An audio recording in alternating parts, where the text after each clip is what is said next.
Chapter 1. The First Time Fire Spoke to M. The first fire I ever knew was gentle. It wasn't a bomb or a burning city, but the soft orange glow inside my mother's hearth. I remember kneeling beside it, palms outstretched, listening to the crackle as if the flames whispered stories only I could hear. Back then, I felt safe. I had no idea that a decade later, fire would roar above my head from Allied bomb. My name is Anna Weber, and for most of my childhood I smelled like pine smoke and machine oil. My father's workshop was my playground. While the other German girls learned needlework, I learned carburetors. I loved the warmth of engines waking under my fingertips. I didn't know that this strange affinity would become my lifeline, and the key to saving men who weren't supposed to be my allies. Chapter 2. My Father's Hands. My father, Carl, had the kind of hands that remembered war even when his mind tried to forget. He fought in the trenches of the Great War, though he rarely spoke of it. Sometimes, when he thought I wasn't watching, he'd stare at nothing for minutes, jaw tight, as if reliving something he wished he hadn't survived. "Engines don't lie, Anna," he would say as he guided my hand along a fuel line. "People lie, armies lie, but a machine tells you exactly what it needs." He taught me how to coax sound out of silence, life out of rust, how to listen with more than ears. One night, during a storm that rattled the shutters, he whispered something I wouldn't understand until much later. "Never confuse obedience with honor." Those words burned deeper than any flame. Chapter 3. War Finds Me. By 1943, Kassel was no longer a town but a target. The sky trembled nightly with the distant growl of Allied planes. When the bombs fell, they fell like judgment, merciless, exact, inevitable. The glow of burning factories turned the horizon red for hours. After one brutal raid, 2 German officers arrived at our door. Their boots were muddy, their expressions carved from ice. "Your skills are required by the Reich," one announced. "Both of you, report to the motor pool at dawn." The way my father's breath hitched told me everything. War had reached for me, and this time it intended to keep me. Chapter 4. The Motor Pool. The motor pool outside Kassel was a graveyard of metal. Tanks groaned half alive, trucks leaned like wounded animals, motorcycles lay scattered like broken bones. Men shouted. Engines screamed. Diesel fumes smothered the air. We were assigned to a panzer transport unit. Soldiers stared at me with a mix of confusion and disdain, a woman among them, hair tucked under a scarf, hands already black with grease. But engines didn't care about my gender. They hummed under my touch as they always had. In weeks, word spread. "The Weber girl can resurrect anything. She hears engines like someone hears music." I should have been proud. Instead, I felt exposed. Chapter 5. The Mechanic with Secrets. His name was Joseph Brandt. Older, limping slightly, eyes sharp enough to cut through smoke. They said he once worked on Luftwaffe aircraft until an accident grounded him. One evening, as I struggled with a stubborn Opel truck, he crouched beside me. "You're too good," he murmured. "That attracts attention." When I looked up, confusion in my eyes, he leaned closer. "Not all officers want competence, Anna. Some want control." He glanced toward the barracks, where shadows hid listening ears. I understood then why he carried secrets like spare parts, tucked away, never shown. Chapter 6. A Dangerous Gift. Joseph began teaching me things he said weren't for textbooks. Tricks to push engines beyond their limits, ways to manipulate fuel flow, hacks that could resurrect a vehicle long enough to escape death, or drive straight into it.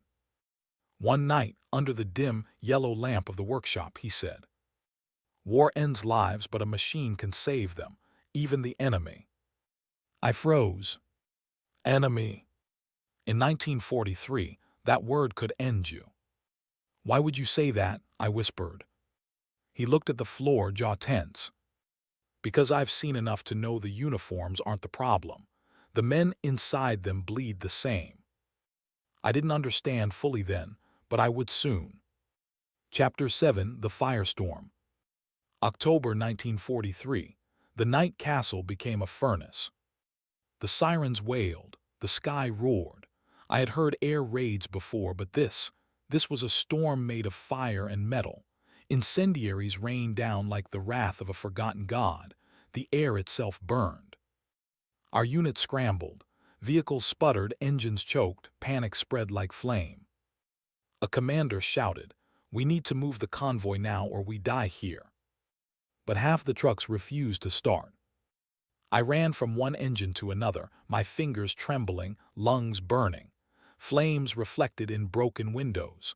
Screams pierced through crackling buildings. That was when I heard Joseph shout my name. Chapter 8: Joseph's Crazy Trick. He pulled me behind a smoking transport truck. "If the fuel lines are choked from the heat, they won't start in time," he said. "But there's a way, an old trick we used for grounded planes." He grabbed a canister, the liquid inside sloshing like a warning. "This mix is unstable," he said. "It'll overheat the engine fast, but it will force ignition, just long enough to get us out." "It could explode," I whispered. "Yes," he said simply, "but staying here guarantees it." He placed the canister in my hands. "Do it, Anna. You're the only one who can." My throat tightened. I wasn't choosing mechanics anymore. I was choosing life or death for all of us. Chapter 9: Lighting the Impossible. I sprinted to the first truck. Flames danced on rooftops. The heat dried my tears before they fell. I poured the mixture into the modified intake Joseph showed me, praying the engine would accept my offering. I turned the ignition. The truck roared alive, angry, unstable, but alive. Men cheered, another engine sparked, then another. Truck by truck, I performed the ritual, each start a gamble with fate. Each ignition felt like wrestling a dragon awake. The commander stared at me as if I were both a miracle and a danger. "Move," he ordered. "All units move now." Chapter 10: The Escape. The convoy tore through burning streets, engines screaming under the strain of Joseph's unstable mixture. Buildings collapsed behind us. Sparks rained over the trucks. The sky was a glowing wound. As we cleared the city limits, the first engine overheated violently, coughing smoke, but it held. By the time we reached the forest road, I felt my legs give out. I collapsed against the side of a truck, chest heaving. We lived. Not because of orders. Not because of strength. But because of a mechanic's insane fuel trick, and because I was reckless enough to use it. I didn't know then that this moment would one day save Americans too. But fate was already turning its gears. Chapter 11: The Cost of Survival. In the quiet after the firestorm, the engines cooled like exhausted beasts. Men sat in the dirt, coughing, shaking, whispering prayers they never believed in before. Survival has a strange aftertaste, relief mixed with guilt, victory mixed with shame. The commander approached me as dawn bled over the horizon. "You saved the convoy," he said, "but you also disobeyed safety protocols." His words twisted in my gut. Even in salvation, there was accusation. He didn't thank me, he didn't smile. He simply added, "We'll be watching you more closely from now on." Then he walked away, leaving me with the bitter truth. Survival had a price, and I had just begun paying it. Chapter 12: The Eyes That Followed Me. In the weeks that followed, I felt them, eyes tracking my every movement. Officers who once ignored me now lingered near my workstation. Conversations stopped when I approached. Even the soldiers, men who had cheered when their engines roared back to life, grew wary as if the trick I'd used had made me dangerous. Joseph noticed. "They fear what they don't understand," he muttered one night while cleaning his tools. "Then they'll fear me forever," I said. He looked at me with something like sadness. "Or they'll try to own you." The air suddenly felt colder. Chapter 13: A Secret Message. One rainy evening, Joseph slipped a folded note into my palm. His hand trembled, not from fear but urgency. "Don't open it here," he whispered.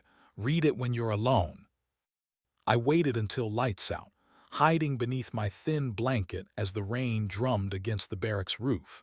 My hands shook as I unfolded the paper. "There will come a time you must choose who you truly want to save. If you want to live, trust your instincts, not your orders. No signature, no explanations." I lay awake the whole night, the words echoing louder than the storm. Chapter 14. The American Prisoners. The first Americans I ever saw were not the enemy I had imagined. They were wounded, starved, mud-covered men brought into our camp under heavy guard, prisoners of war captured after a skirmish near the forest. I remember the moment I saw them, exhausted, trembling, their uniforms torn. One had a blood-soaked bandage across his ribs. Another stared ahead with hollow eyes, the kind of emptiness that only war can carve. One of them, tall with dark hair and a stubborn spark still burning in his gaze, stumbled as he walked. Instinct pulled me forward, but a guard snapped. "Touch the prisoners and you'll join them." The American met my eyes for a brief second. Not hatred. Surprise. Recognition of someone who also carried burdens she never asked for. I didn't know his name yet, but he would one day trust me with his life. Chapter 15. Engines and Whispers. The arrival of prisoners changed everything. Security tightened. Schedules shifted. Rumors swirled like smoke about escape attempts, interrogations, impending transfers. The camp buzzed with nervous energy. One night, Joseph cornered me near the fuel depot. "You saw the new prisoners?" "Yes." He exhaled slowly, as if the weight of the world pressed on his chest. "Listen carefully," he said. "Those men won't survive long if they're sent east. You know what that means."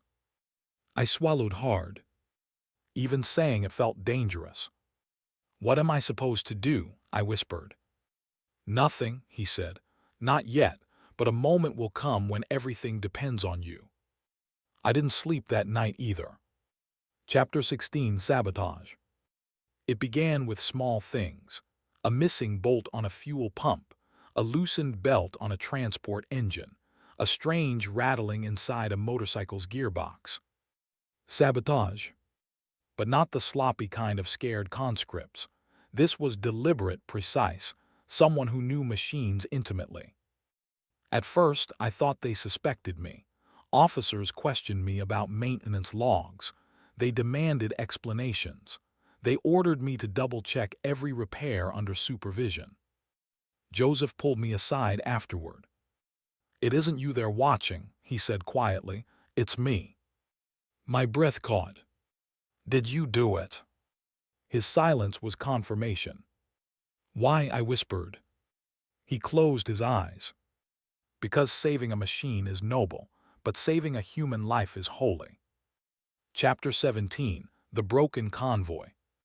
The day came when half the vehicles in the convoy failed inspection. Engines coughed, fuel lines clogged, starters clicked uselessly. Officers shouted, men blamed each other, panic simmered beneath the surface. If the convoy didn't move, it jeopardized an entire supply route. And when officers get desperate, they get cruel.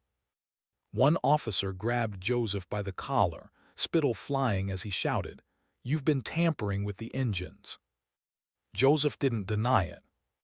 He simply said nothing. They dragged him away under suspicion of treason. I stood frozen, my hands shaking so violently I dropped my wrench. If they could take him, they could take me too. But as I watched them disappear with him, a fire ignited inside me, a fire as fierce as the one that had consumed Castle. I would not let him be destroyed. Chapter 18. A Choice. That night I found the American prisoner again, the tall one with the quiet fire behind his eyes. The guards had locked them inside a half-collapsed storage shed. I lingered near the door, pretending to inspect a nearby generator. He spoke to me softly through a crack in the boards. "You're not like the others," he said. His German was broken but earnest. "What do you think I am?" I whispered. "Someone who's scared of what she might have to do." His voice was gentle, but the words pierced me. "What's your name?" I asked. "Lieutenant Jack Turner, U.S. Army Air Forces." "A pilot." That explained the posture, the quiet defiance. He added, "If you ever need help, we may not look it, but we're not as helpless as they think." Help from the enemy. War twisted everything. Chapter 19. The Plan I Never Wanted. 2 days later, an officer announced that the American prisoners would be transferred east, not to a camp, not to safety. East meant disappearing. Forever. I felt my pulse spike, breath thinning as panic clawed at my throat. Joseph's message returned to me. There will come a time you must choose who you truly want to save. I knew that moment had arrived. That night, while the camp slept and frost coated the roofs in silver, I whispered through the boards of the Americans' makeshift prison. "I can get a truck running, one truck, but you'll need to move fast." Inside, I heard shuffling, tense breaths, someone muttering a prayer. Jack's voice answered, "Tell us what to do." Chapter 20. The Engine That Would Decide Everything. I chose the same model Joseph had taught me to manipulate, the Opel Blitz with fickle fuel lines but quick ignition if handled properly. Under the cover of darkness, I slipped into the motor pool, heart pounding in my ears. Every sound felt amplified. The clink of a tool, the creak of metal, my own terrified breathing. I used Joseph's crazy trick again, a modified fuel mix that would force the engine awake even in freezing weather. But this time, it wasn't for escaping bombs. It was for escaping Germany. When the engine rumbled to life in a low, heated growl, I whispered a prayer, not to God but to the machine itself. Please just hold together long enough. Because if it didn't, we would all die. Or worse. Chapter 21. The Prisoner's Escape. The shed door splintered under the force of desperate hands. The Americans spilled out like shadows breaking free from a nightmare, gaunt, limping, but burning with sudden purpose. Jack led them, jaw clenched, eyes blazing beneath the moonlight. "Hurry," I whispered. "We only have minutes before the guards make their rounds." They followed me through the narrow path behind the fuel depot, creeping between stacks of supply crates. Every crunch of gravel echoed like thunder in my ears. When we reached the Opel Blitz humming quietly behind the motor pool, one of the prisoners murmured, "You actually did it." Jack touched the hood gently. "This engine doesn't sound standard." "It isn't," I replied. "It'll run hot, very hot, but it will run."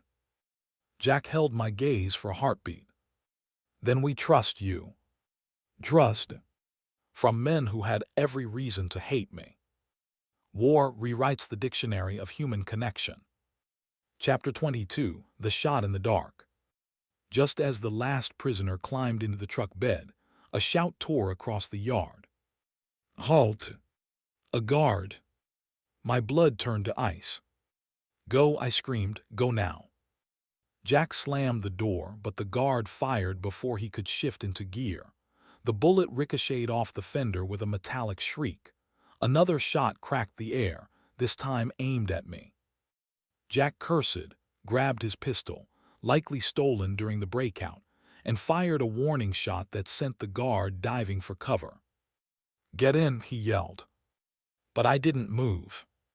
"You can't stay here," he shouted again. "They'll kill you." I shook my head. "If I leave now, they'll know I helped you. If I stay, I can still protect Joseph."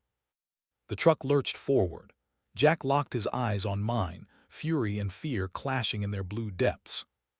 "This isn't over between us," he said. The tires screeched. The truck vanished into the tree line. And the night swallowed me whole. Chapter 23. The Aftermath. The camp erupted moments later. Searchlights carved the sky. Dogs barked. Officers shouted commands as soldiers scattered in frantic chaos. I forced myself to stay expressionless, even as terror gnawed at my insides. A lieutenant stormed up to me. "You, mechanic girl, did you see the prisoners?" I feigned confusion. "No, sir. I was inspecting engines for morning departures." His eyes narrowed. He didn't believe me, but he had no proof. "Get back to the barracks," he barked. "No one leaves until we find them." I obeyed, my legs trembling with every step. In my bunk that night, I lay awake waiting for the explosion of accusation, waiting for boots stomping toward me, waiting for the cold click of handcuffs. But dawn arrived, pale and silent. The truck must have vanished successfully. My heart ached with a strange, fragile relief. Chapter 24: Joseph's Return. Joseph reappeared 2 days later, escorted by 2 officers. His face was bruised, his limp worse, but he still carried that quiet, unbroken strength. "You are reinstated," one officer grumbled. "We lack the personnel to replace you." It wasn't forgiveness. It was necessity. When they finally left, I rushed to Joseph. "They hurt you," I whispered, fists clenched. "I've had worse," he said, attempting a smile. "Saw your handiwork with the truck." My breath caught. "You knew. I taught you that trick for a reason." He lowered his voice. "Did they escape?" "Yes." "Good," he nodded, eyes shining with something powerful, almost holy. "Very good." I swallowed hard, emotion burning behind my ribs. "You risked everything," he said softly. "It won't be the last time." Chapter 25: Winter's Grip. Winter arrived like a clenched fist. Frost coated our boots. Engines groaned before sparking to life. Breath hung in the air like ghosts refusing to leave. The war pressed harder. Supplies thinned. Morale fractured. Men talked openly now about losing. Not in front of officers, of course, but at night around dim lanterns, their voices cracked with fear. Through it all I worked. Grease under my nails. Wrenches in my pockets. Secrets in my heart. Sometimes, when the cold was sharp enough to sting my lungs, I wondered where Jack and the other Americans were. If they survived. If the engine held. If Jack remembered the girl who risked her life for him. It was foolish to wonder. Yet I did. Chapter 26: The Road to the Harz Mountains. Our unit was ordered to relocate deeper into Germany, near the Harz Mountains. The terrain was rough, the roads narrow and icy. Vehicles broke down constantly, and the constant cold gnawed at metal and flesh alike. Joseph and I rode in a supply truck, our breath fogging the air as we passed through forests that looked like skeletal hands reaching for the sky. "This war is dying," Joseph murmured one night as we camped along the road. "But dying things are dangerous." "What do we do?" I asked. "We survive," he said, "and we stay human." His voice cracked on the last word. Chapter 27: News from the Radio. We huddled in a small station house along the route when a radio broadcast crackled through the static. Allied forces were advancing faster than expected. Rumors of American units approaching the outskirts of Kassel spread like wildfire. My heart lurched. If Jack survived, if he kept moving west, he might be closer than I dared imagine.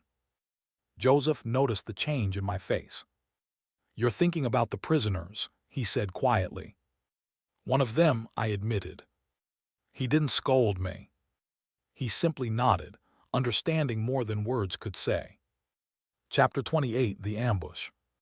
3 days later, as our convoy wound through a narrow mountain pass, the world exploded. Gunfire ripped through the morning fog. The first truck veered off the road. Soldiers screamed. Snow erupted in white plumes as bullets struck the ground around us. "Americans," someone shouted, "take cover." My pulse hammered.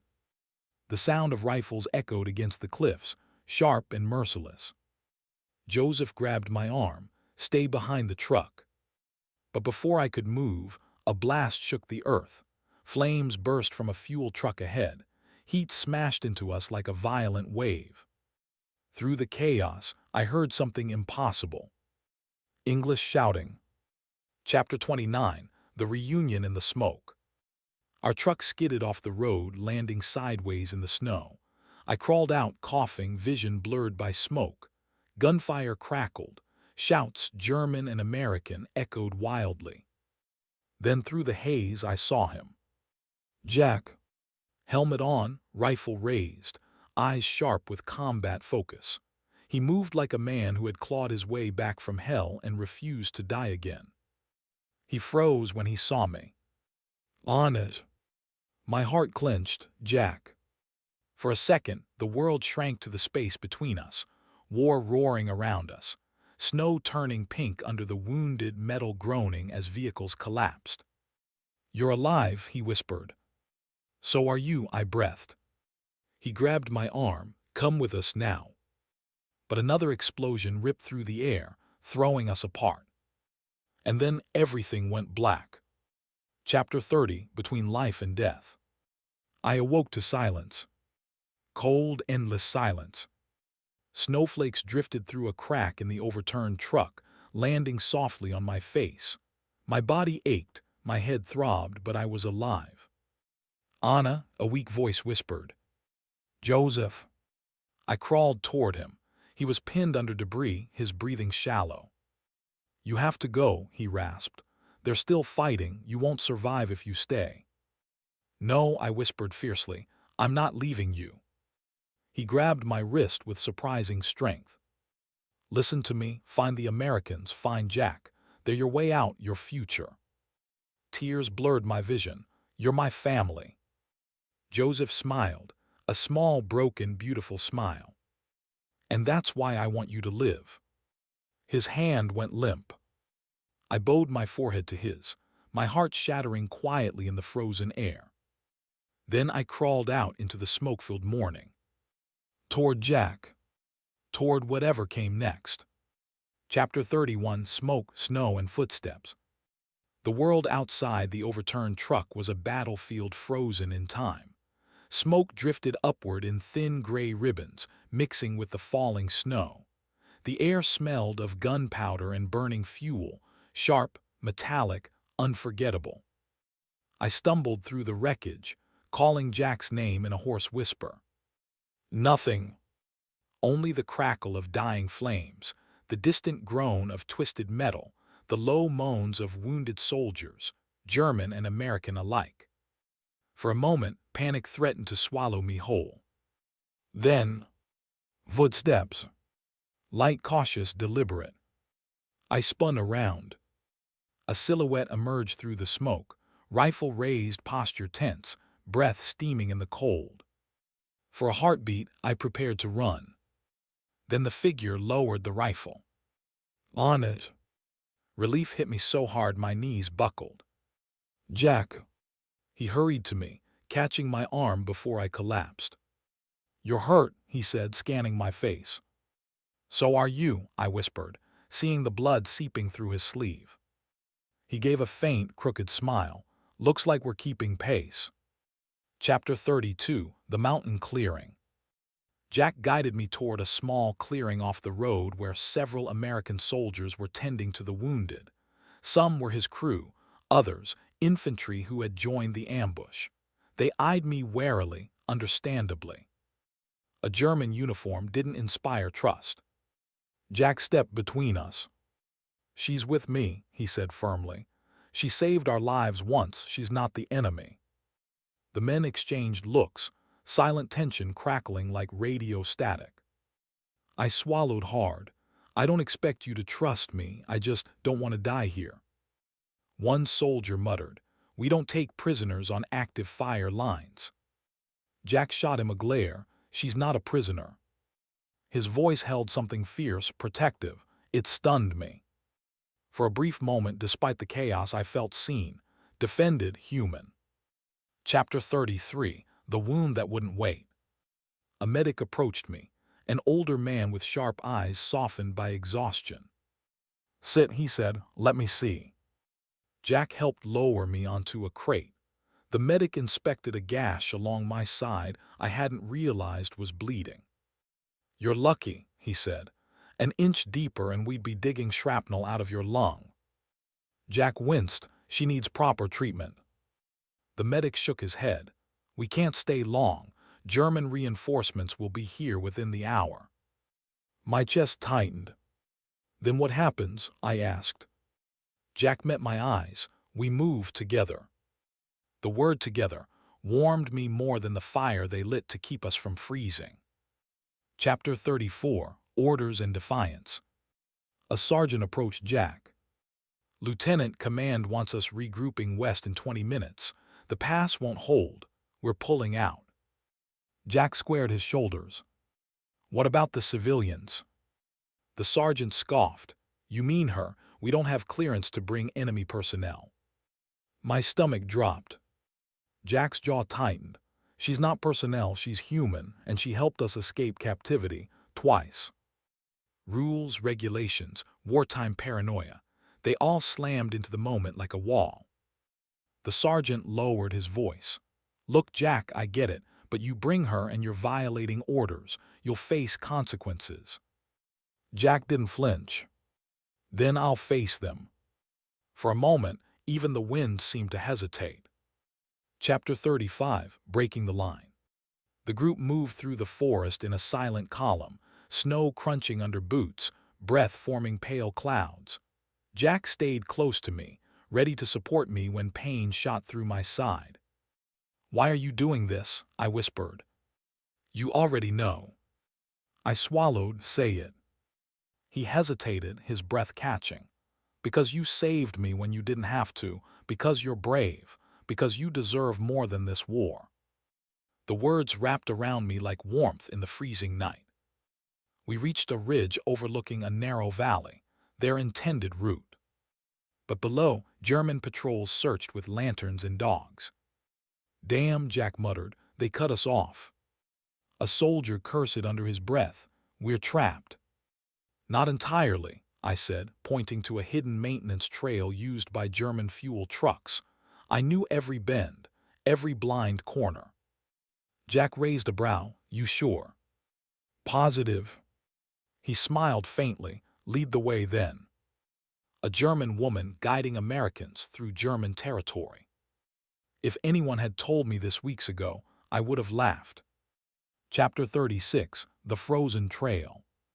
The trail was narrow, barely wide enough for two people walking side by side. Snow-covered roots clawed at our boots. The wind howled, as if warning us to turn back. Halfway through, an engine rumble echoed from the valley below, a German patrol truck. Jack gripped my hand. "They might spot us," he whispered. "We'll hide." I pointed to a cluster of boulders near a fallen tree. We crouched silent. The truck's headlights cut through the dark, illuminating the frozen branches inches from our faces. I held my breath so long I felt my vision blur. But the truck passed. Only when the sound faded did Jack exhale.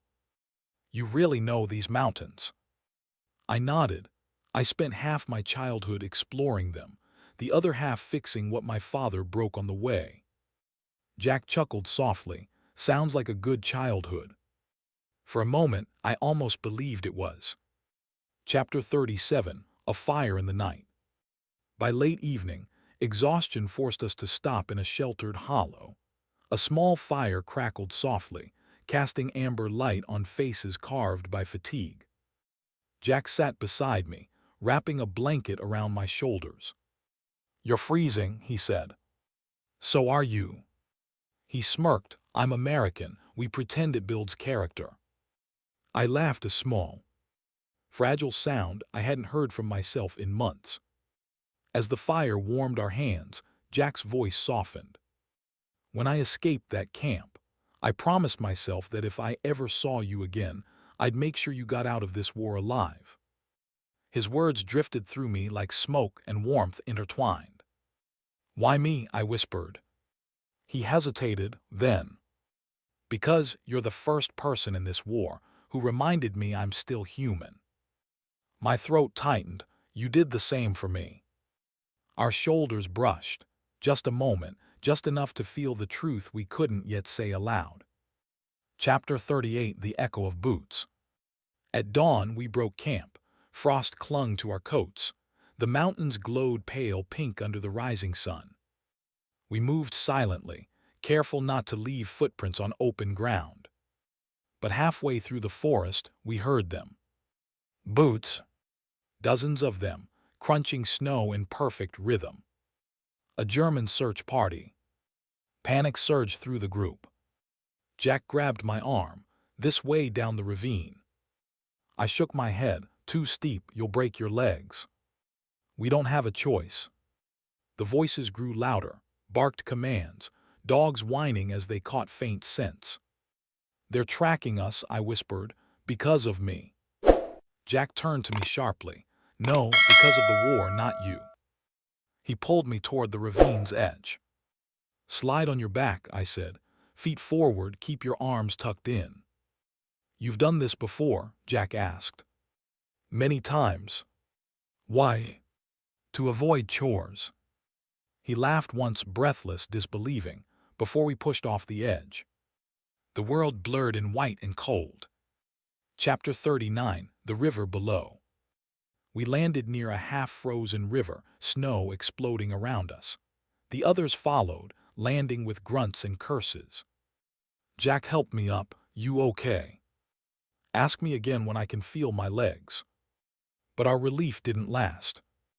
Above us, German soldiers reached the ridge, shouting as they spotted our tracks sliding into the ravine. Jack cursed, we need to cross the river before they fire. The water churned fast, dark, edged with ice. It's shallow, I said, about to our knees. One soldier groaned, we'll freeze. Jack stepped forward, we cross on 3. He grabbed my hand. 1, 2, 3. The shock of cold was like knives slicing through my skin. I bit down on a scream. Jack held me steady as we struggled through the current. Behind us, gunshots cracked. Snow sprayed near my feet. Faster, Jack shouted. We reached the far bank and collapsed behind a cluster of rocks. Breathing hard, shaking, alive. Chapter 40: A Promise in the Pines. We didn't stop moving until the gunfire faded behind the trees. The forest thickened, swallowing sound, sheltering us beneath its ancient canopy. When we finally paused, Jack leaned against a pine tree, chest heaving. We're almost out of German territory, he said.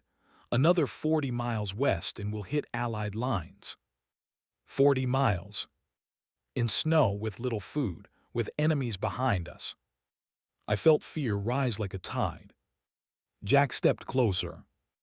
I won't let anything happen to you, he said quietly. You can't promise that. I can, he insisted, and I will. Our breath mingled in the cold air, warm and fragile between us. He lifted a hand, brushing a lock of hair from my cheek. Anna, when this is over. A distant explosion cut him off. The forest trembled. We both turned toward the sound. Whatever was coming next would change everything. And peace was still far, far away.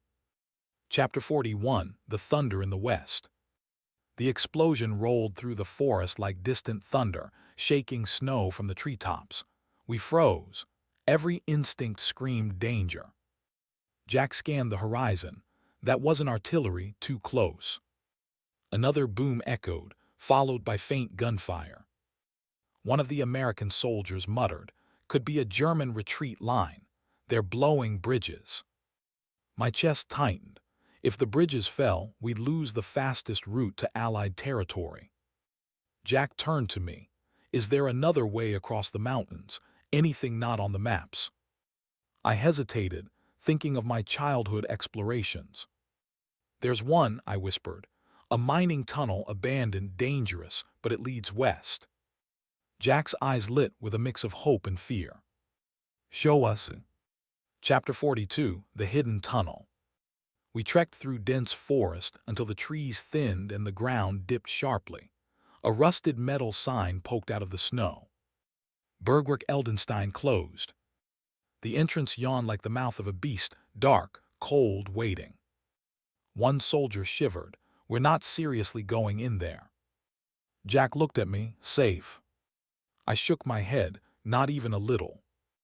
"Then it's perfect," he said. "No patrols." We lit our remaining lanterns and stepped inside. The tunnel swallowed the light instantly. Walls glistened with moisture. The air tasted of iron and old secrets. Every drip of water echoed like footsteps. Every shadow looked alive. But we kept moving, because turning back meant death.